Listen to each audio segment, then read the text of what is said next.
La communauté d'Antioche se fait un plaisir de vous offrir cette nouvelle série. Nous vous souhaitons une excellente écoute. Puissiez-vous grandir dans votre compréhension de la grâce de Dieu. Bonjour et bienvenue en ce beau mercredi soir. Une belle série qu'on a débutée la semaine passée sur l'autorité de la grâce.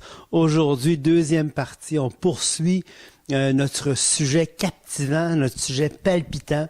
En fait, l'un des plus grandioses, un des sujets les plus fantastiques de la Bible. Et aujourd'hui, le thème qu'on va regarder en rapport avec la grâce de Dieu, on va regarder la gloire de la grâce. Parce qu'il y a une gloire à la grâce, vous savez. La semaine dernière, si on veut faire un petit retour, on a regardé qu'est-ce que c'était la grâce. On a vu que la grâce, c'était l'amour de Dieu manifesté en action. On a parlé de la justice de la grâce, que la grâce n'était pas indépendante de la justice de Dieu, mais la grâce était intimement liée à la justice, tellement que la grâce régnait par la justice. Et donc, c'est important de réaliser qu'on ne peut pas séparer la justice de la grâce. Et donc, on a vu aussi qu'il y avait des conditions à la grâce. Habituellement, on a tendance à croire que la grâce est inconditionnelle. C'est pas tout à fait vrai. Il y a des conditions à la grâce. On a vu la semaine dernière comment l'orgueil est un des obstacles phénoménaux à la grâce de Dieu. Et on a vu comment l'humilité est une condition à la grâce. Aujourd'hui, dans le courant de la soirée, on va regarder une autre condition de la grâce de Dieu. On va regarder ça un petit peu plus tard. Maintenant, qu'est-ce que je veux faire aujourd'hui? Aujourd'hui, je veux célébrer la gloire de la grâce. Aujourd'hui, je veux célébrer la gloire de la grâce parce que on doit célébrer la gloire de la grâce. La grâce, elle est glorieuse, la grâce, et on doit la célébrer. On doit célébrer sa majesté, on doit célébrer ce qu'elle est. Hein? Parce que la grâce de Dieu n'est pas indépendante. Vous savez, la grâce de Dieu, c'est pas quelque chose de créé. C'est quelque chose qui est pas créé, qui est non créé. La grâce de Dieu, ça vient de Dieu. C'est ce qui émane de Dieu. C'est ce qui est manifesté par Dieu. C'est pas quelque chose de créé. C'est quelque chose qui vient directement de Dieu. Hein? C'est non créé, la grâce. Et ça, faut jamais oublier ça. Parce que la grâce est intimement liée, hein, à Dieu et au caractère de Dieu. Maintenant, il y a une gloire à la grâce. Dans Éphésiens 1:6, on est établi à célébrer la gloire de la grâce. Dans Éphésiens 1:6, notre salut célèbre, hein, la louange, la gloire de la grâce. Et il y a une gloire à la grâce et on ne doit jamais oublier la gloire de la grâce. Dans Éphésiens 1:6. Maintenant, ce soir, donc, on va regarder c'est quoi la gloire de la grâce. On va regarder quelle est la plus grosse condition à la grâce. Et puis, on va aussi regarder l'action de grâce. Qu'est-ce que c'est l'action de grâce? Donc, 3 thèmes, grosso modo. On va se concentrer sur les 2 premiers. La gloire de la grâce. On va regarder aussi la plus grosse condition à la grâce. Et en terminant, un peu comme la cerise sur le sundae, comme le crémage sur le gâteau, on va regarder l'action de grâce parce que c'est quelque chose qui est important et qu'on doit cultiver dans notre vie. Un peu comme un aparté, si vous voulez. Donc, la gloire de la grâce. Première partie de mon message ce soir, on regarde qu'est-ce que la gloire de la grâce. Eh bien, dans ça, il y a 2 aspects. Il y a la gloire, évidemment, et il y a la grâce. On va regarder qu'est-ce que c'est la gloire pour commencer. La gloire, c'est quoi? Hein? La semaine passée, on a regardé un petit peu plus qu'est-ce que c'était la grâce. Ce soir, on va regarder c'est quoi la gloire pour bien comprendre, hein, pour bien se mettre sur le même diapason, vous et moi et vous, ensemble, qu'on comprenne bien ce qu'est la gloire. Et la gloire, eh bien, premièrement, dans l'Écriture, c'est la manifestation de la présence de Dieu. La gloire, c'est premièrement la manifestation de la présence de Dieu. Quand Dieu se manifeste, il est glorieux. Il est majestueux. C'est la manifeste. Dieu se manifeste dans sa présence. Dieu est toujours omniprésent. Il est toujours présent, il est toujours là, Dieu. Il n'y a pas un instant dans notre vie où Dieu est absent. Hein? Qu'on soit chrétien ou non chrétien, ça ne change rien. Dieu est toujours présent. En fait, Dieu soutient toutes choses par sa parole, par la puissance de sa parole. Hein? Toutes choses, c'est en lui que nous avons le mouvement, la vie et l'être. Hein? Dieu est toujours présent. On ne peut rien faire sans lui.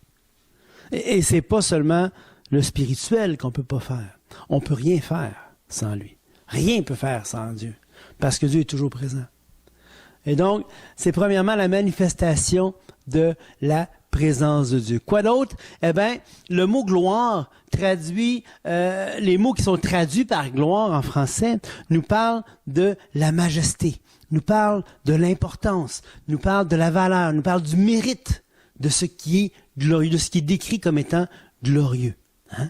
L'importance du... Le mot hébreu, entre autres, un des mots hébreux veut dire quelque chose qui est pesant, qui est lourd, qui a du poids dans la balance, hein? Qui a du mérite. Et donc, la gloire d'un être, c'est sa valeur, hein? Son mérite.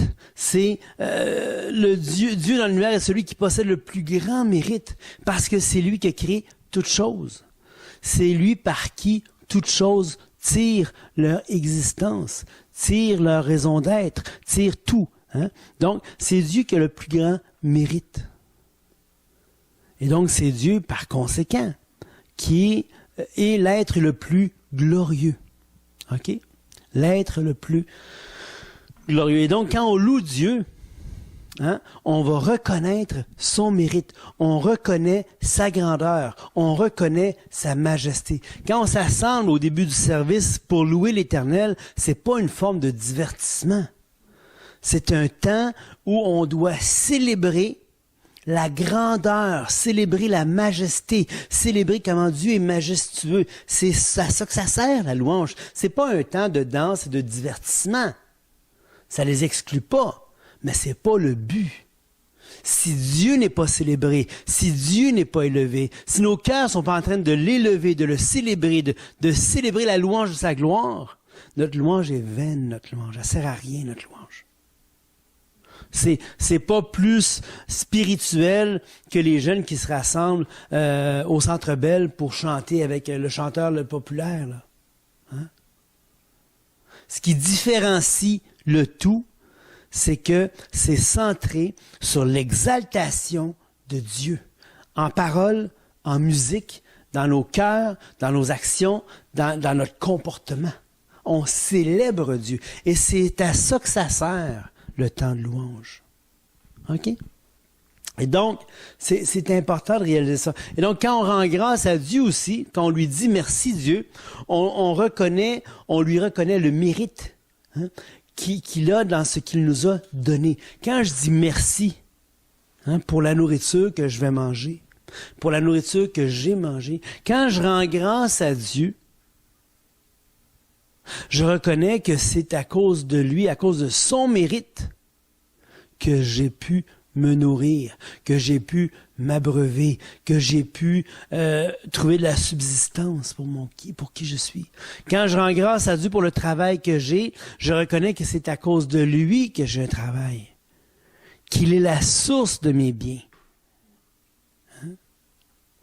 Donc, l'action de grâce, elle est nécessaire. On va le voir tout à l'heure, mais rendez grâce en toutes choses, car c'est à votre égard la volonté de Dieu. Pourquoi? Parce que quand on rend grâce à Dieu, on reconnaît son mérite. On reconnaît sa gloire. Hein? On exalte sa gloire. Et ça, c'est quelque chose de très important. Et quand on va confesser Christ, on va exalter Christ, on va reconnaître la gloire de Christ. Eh bien, confesser, c'est simplement dire la même chose que Dieu sur la personne de Jésus-Christ. Donc, c'est l'exalter, c'est reconnaître qu'il est le Créateur, qu'il est la seconde personne de la Trinité. C'est reconnaître qu'il est glorieux tout autant que le Père. Hein? Et donc, c'est extraordinaire, la gloire, vous savez. C'est pas n'importe quoi, la gloire. Et donc, cette gloire infinie, il faut réaliser une chose, hein? Cette gloire infinie que Dieu possède, elle nous est pas étrangère, parce que Jésus a dit dans Jean 17, 22, que cette gloire qu'il avait avant la création, c'est cette gloire qu'il nous donnait. Dans Jean 17, 22. Tournez avec moi dans Jean 17, 22.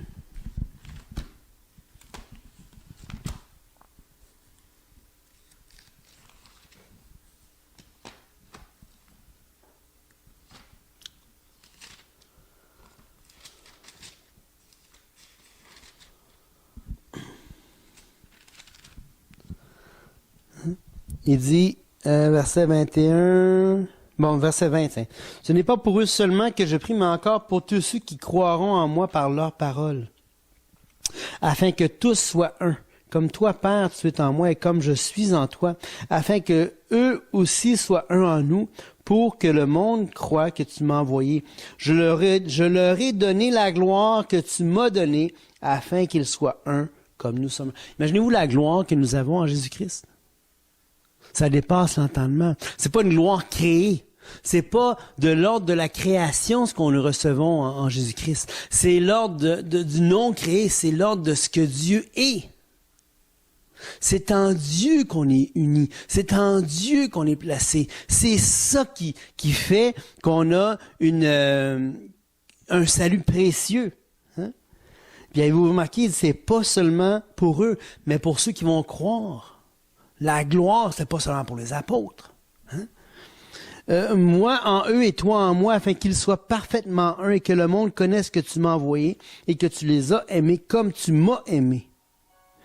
Père, je veux que là où je suis, ceux que tu m'as donnés soient aussi avec moi, afin qu'ils voient ma gloire, la gloire que tu m'as donnée, parce que tu m'as aimé avant la fondation du monde. Et donc, on voit vraiment la gloire de Dieu ici qui est manifestée et qui nous est donnée.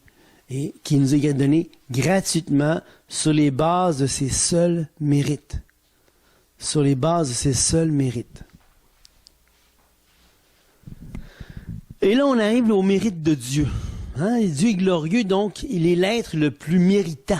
Hein? Celui qui est le plus majestueux, le plus exalté, le plus extraordinaire. Et là, il y a un lien avec la grâce. Il y a un lien avec la grâce parce que la grâce, c'est quoi la grâce? Eh bien, la grâce, c'est Dieu qui fait fi de nos mérites pour ne tenir compte que des siens. La grâce, c'est Dieu qui fait fi, c'est-à-dire qu'il met de côté nos mérites pour ne tenir compte que des siens. C'est ça la grâce. La grâce, c'est Dieu qui donne sans tenir compte de mes mérites ou de mon manque de mérite. Hein? Il me donne indépendamment de ce que je mérite. Et ça, c'est remarquable. Donc, voyez-vous que la gloire de Dieu est profondément liée à la grâce. Parce que quand c'est par grâce, c'est sur la base des seuls mérites de Dieu, sans tenir compte des miens. Hein? Donc, la grâce, c'est Dieu qui aime activement par pure bonté. Et là, on arrive au caractère même de Dieu. Vous savez, la semaine dernière, je vous ai dit que Dieu est amour. Il est amour. Il est en lui-même amour. Hein? Si vous étiez philosophe, si je parlais en philosophie, je dirais qu'il est ontologiquement amour. Mais vous n'avez pas besoin de vous barrer de ce mot-là. Mais s'il y en a qui aiment ça, qui m'écoutent, il est ontologiquement amour. Ça veut dire qu'il est dans ce qu'il est, il est amour. Hein? Et c'est pour ça que la gloire dans l'Écriture est profondément liée à l'amour et à la bonté de Dieu, à la miséricorde de Dieu. Regardez un petit peu plus loin. Dans Exode 33, 18. Tournez avec moi dans Exode 33, 18. Moïse va dire, dans Exode 33, 18, Moïse va dire, « Fais-moi voir ta gloire. »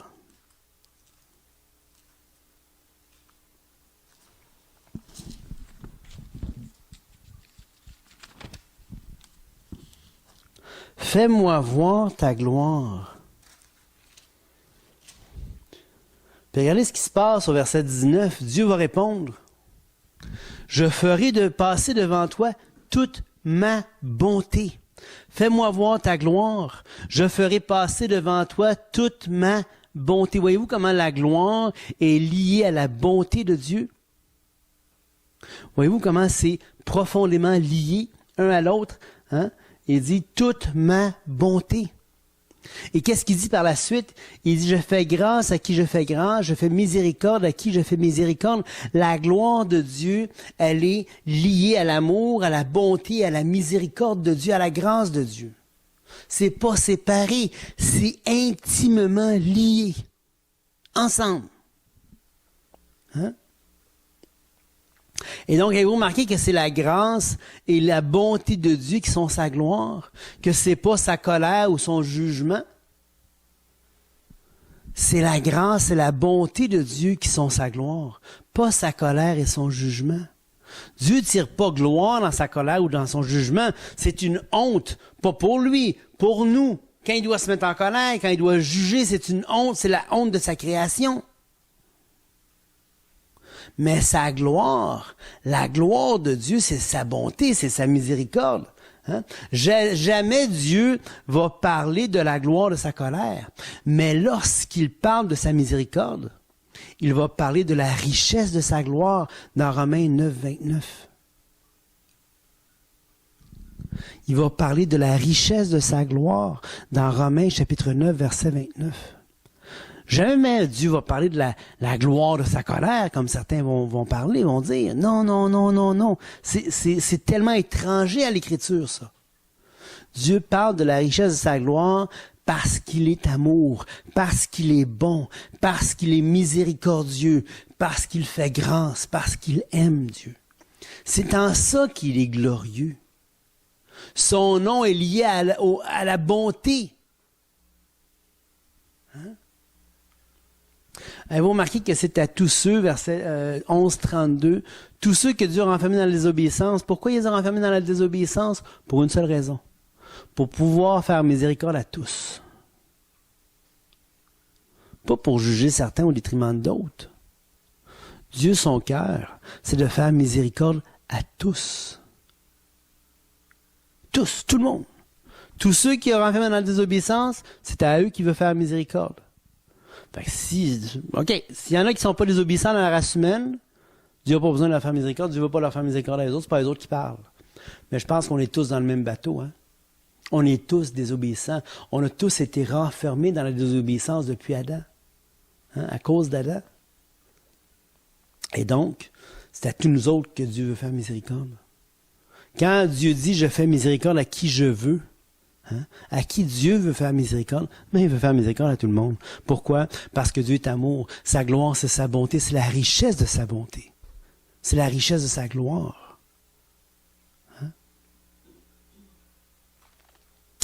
La gloire de sa grâce.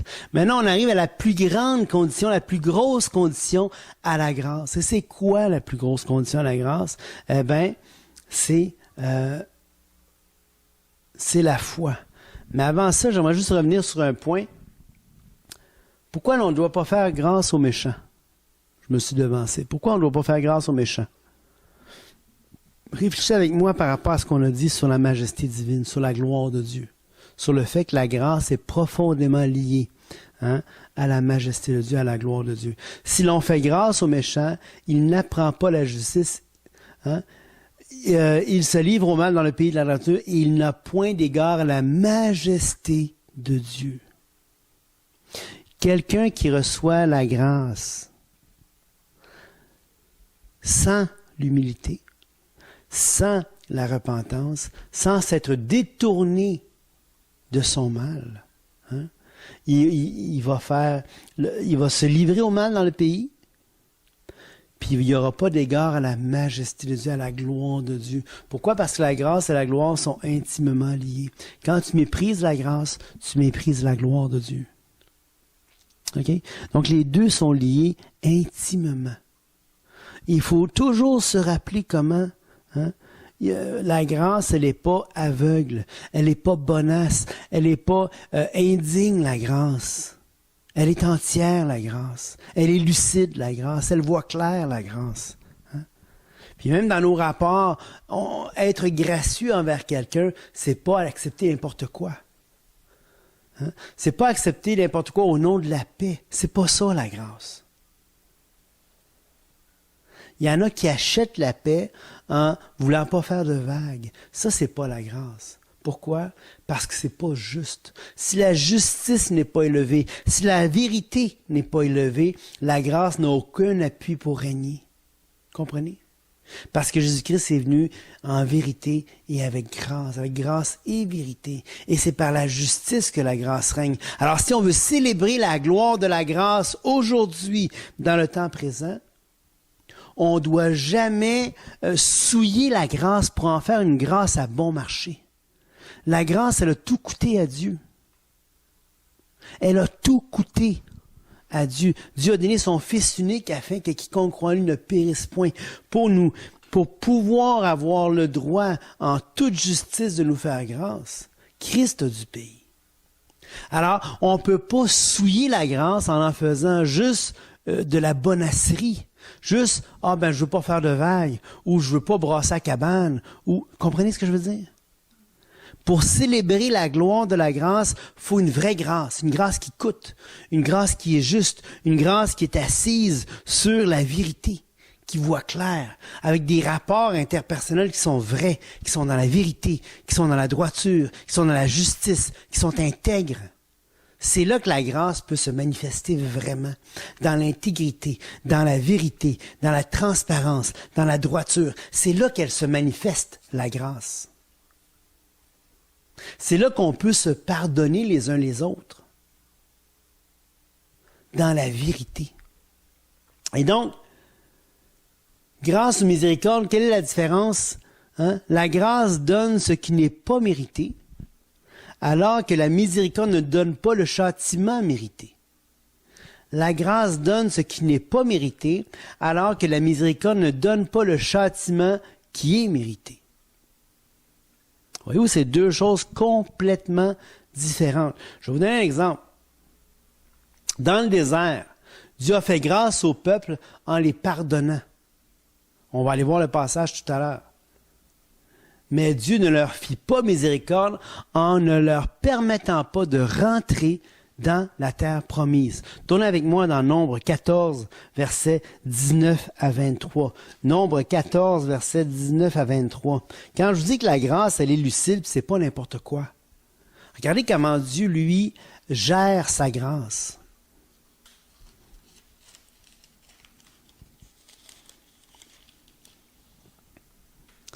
Nombre 14, 19. Pardonne, ça c'est Moïse qui parle à Dieu, qui prie Dieu, ok? Il dit, pardonne l'iniquité de ce peuple selon la grandeur de ta miséricorde, comme tu as pardonné à ce peuple depuis l'Égypte jusqu'ici. Et l'Éternel dit, je pardonne comme tu l'as demandé. Je fais grâce, je leur accorde le pardon, je leur donne quelque chose qu'ils ne méritent pas. Je leur donne le pardon. Mais Moïse a demandé la miséricorde. Il a demandé qu'ils rentrent, hein?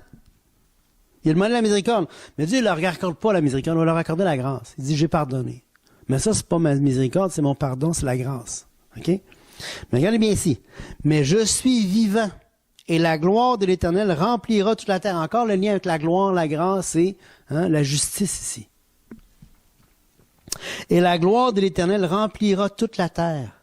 Tous ceux qui ont vu ma gloire et les prodiges que j'ai faits en Égypte, et dans le désert, qui m'ont tenté déjà 10 fois, et qui n'ont point écouté ma voix, tous ceux-là ne verront point le pays que j'ai juré à leur père de leur donner.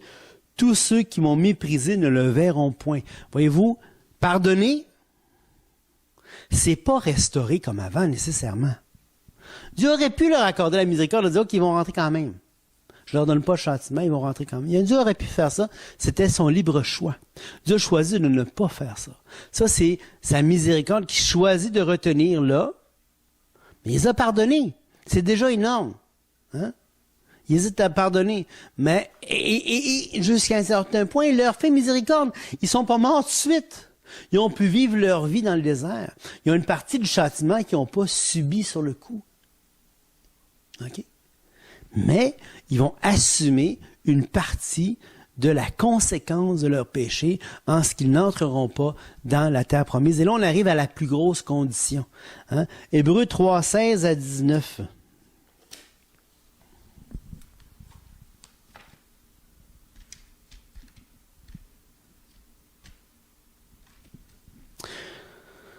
Hébreux, chapitre 3.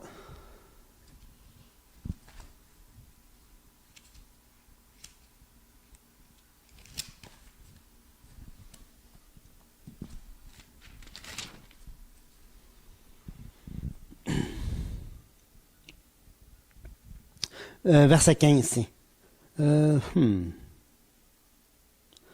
Pendant qu'il est dit, aujourd'hui, si vous entendez sa voix, n'endurcissez pas vos cœurs comme lors de la révolte. Il parle de la révolte, justement, là, qu'on a vu dans Nombre 14, juste avant, vous savez, vous vous souvenez, là, ils avaient envoyé les espions dans la terre promise. Les espions sont venus, 2 ont dit oui, on peut prendre le pays, 10 ont dit non, on peut pas prendre le pays.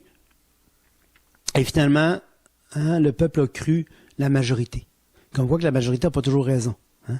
Mais, regardez ce qui est écrit ici. Qui furent en effet ceux qui se révoltèrent après avoir entendu sa voix, sinon tous ceux qui étaient sortis d'Égypte sous la conduite de Moïse, et contre qui Dieu fut-il irrité pendant 40 ans, sinon contre ceux qui péchèrent et dont le cadavre tombèrent dans le désert.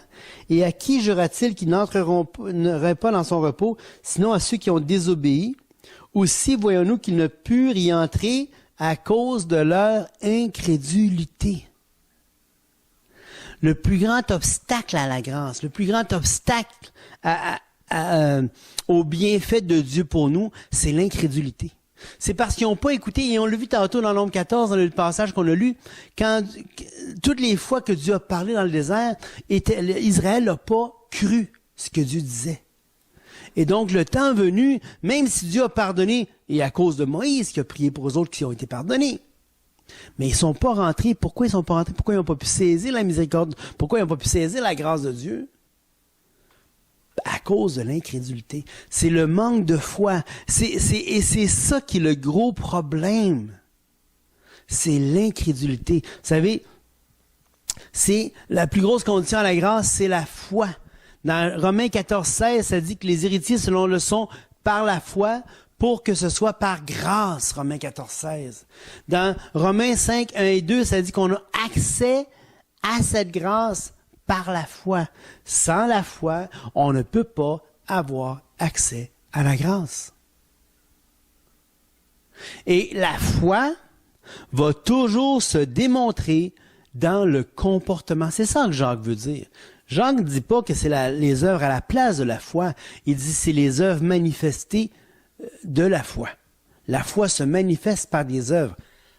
Et donc, quand je crois en Dieu, ça va avoir un impact sur mon comportement. Je vais changer de comportement. Mais si je dis toujours la même chose, mes paroles manifestent que je n'ai rien compris, que je ne crois pas. OK? Donc, la gloire de la grâce. Finalement, l'action de grâce, le petit aparté qu'on parlait, quelques secondes pour rappeler que l'action de grâce, elle est sacrée. Vous savez que, selon les rabbins, dans les écrits rabbiniques de l'époque, dans le royaume messianique, les sacrifices ont cessé. Tous les sacrifices ont cessé, sauf les sacrifices d'action de grâce. C'est intéressant parce que dans le temple d'Ézéchiel, on voit que les sacrifices cessent, sauf les sacrifices d'action de grâce. Dans le millénium, il va y avoir des sacrifices d'action de grâce qui vont être faits. Hein? C'est tellement important, l'action de grâce. Vous savez, il faut cultiver un esprit d'action de grâce. Il faut réaliser que ce que l'on a, c'est Dieu qui nous le donne. C'est pas un dû. C'est jamais un dû. C'est pas un dû quand je viens tout juste de naître, hein, puis que mes parents me donnent. J'ai rien mérité. Ils me donnent par pure grâce, mes parents, quand je suis enfant. Quand je nais de nouveau, Dieu me donne par pure grâce. J'ai rien mérité. Quand je marche par la foi, c'est par pure grâce que Dieu veut dealer, veut agir, interagir avec moi. C'est la foi qui fait que Dieu a une relation avec moi. C'est pas ce que je fais. Et quand Dieu me donne, qu'ai-je que je n'ai pas reçu, va dire Jacques. Qu'avez-vous que vous n'avez pas reçu? Tout ce qu'on a, on l'a reçu. Et j'aurais beau avoir 110 ans, hein, puis avoir acquis une place vénérable par mon âge et ma sagesse. Tout ce que j'ai, je l'ai reçu. Quand on va être au ciel après 1500, 2000 ans, 3 millions d'années, 3 milliards d'années, hein?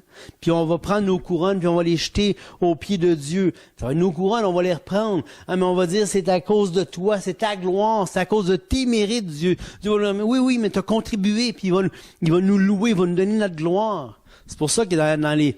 Hein, vous vous souvenez, dans les évangiles, Dieu dit, il y en a qui préfèrent la gloire des hommes que la gloire de Dieu. Dieu va louer, dans 1 Corinthiens 4-5, les êtres humains. Hein, ils vont dire merci Dieu. Dieu aussi est reconnaissant envers l'être humain. Combien plus nous-mêmes, on a à être reconnaissant. Il faut cultiver une action de grâce. Hein? Il faut cultiver un esprit gracieux, un esprit reconnaissant. Il faut cultiver un esprit qui dit merci à l'autre. Parce que c'est pas juste à Dieu qu'on doit dire merci. Hein? Oui, c'est envers Dieu, 1 Thessaloniciens 5:18, car c'est à votre égard la volonté de Dieu. On a à remercier Dieu. Mais c'est pas seulement Dieu. On doit cultiver une action de grâce envers les humains qui nous entourent. Dans Romains 16, 3, 4, Paul va dire, je rends grâce à un tel puis un tel. Dans Colossiens 3, 15, il dit, soyez reconnaissants. On doit cultiver cette reconnaissance. Hein, combien de fois on prend tellement ceux qui nous entourent pour acquis? On prend tellement nos parents, nos enfants, nos pasteurs, les diacres, les anciens, on les prend pour acquis. On devrait pas faire ça. On les traite on devrait pas faire ça. On devrait être reconnaissant à Dieu et à eux pour leur vie. C'est sacré la reconnaissance, vous savez. Même Dieu va, dans 1 Corinthiens 4, comme je le disais tantôt, va louer les personnes, va donner des louanges qui est due. Pas une grâce, là. C'est pas gratuit, la louange que Dieu va donner. Elle est acquise, la louange que Dieu va donner. Ça veut dire qu'on va l'avoir mérité ou pas, la louange que Dieu va nous donner. Hein? C'est la louange qui nous est due que Dieu va donner. Mais Dieu va dire merci. Hein, il va dire bravo, bon et fidèle serviteur, rentre dans la paix de ton maître. Il va féliciter, il va reconnaître la part de l'individu. Dieu est pas arrogant, Dieu est pas ingrat. Au contraire, il est gracieux et il lui-même va nous remercier. Hein? Donc, l'action de grâce, elle est sacrée, l'action de grâce, et on doit cultiver ça. Donc, ce soir, on va avoir vu 3 choses. On va avoir vu comment glorieuse la grâce est. Puis comment il faut cultiver cet esprit de louer la gloire de la grâce, de célébrer la gloire de la grâce. On va avoir vu aussi que la plus grosse condition à la grâce, c'est quoi? C'est la foi. Le plus gros obstacle, c'est l'incrédulité. Quand je crois pas ce que la parole de Dieu dit, la grâce tombe à terre comme vaine. Pourquoi on l'a expliqué la semaine passée? Parce que l'orgueil va m'empêcher de saisir ce que l'autre dit. En disant, mes idées sont supérieures que celles de Dieu. Ce que je pense des choses a plus de bon sens que ce que Dieu pense des choses. Mais ça, c'est faux. Ça, c'est de l'orgueil. Mais l'humilité va reconnaître que je ne sais rien et va être prêt à prendre par la foi ce que l'autre dit. Ce que Dieu dit des choses. Et là, ça donne accès à la grâce dans Romains 5, 1 et 2. Finalement, on va parler de l'action de grâce, de cultiver cet esprit, cette attitude de reconnaissance envers Dieu, mais aussi, pas seulement envers Dieu, mais aussi envers les gens. Que Dieu vous bénisse et j'ai hâte d'entendre vos questions. Que Dieu vous bénisse. Abonnez-vous à notre page, partagez nos ressources et soyez grandement bénis.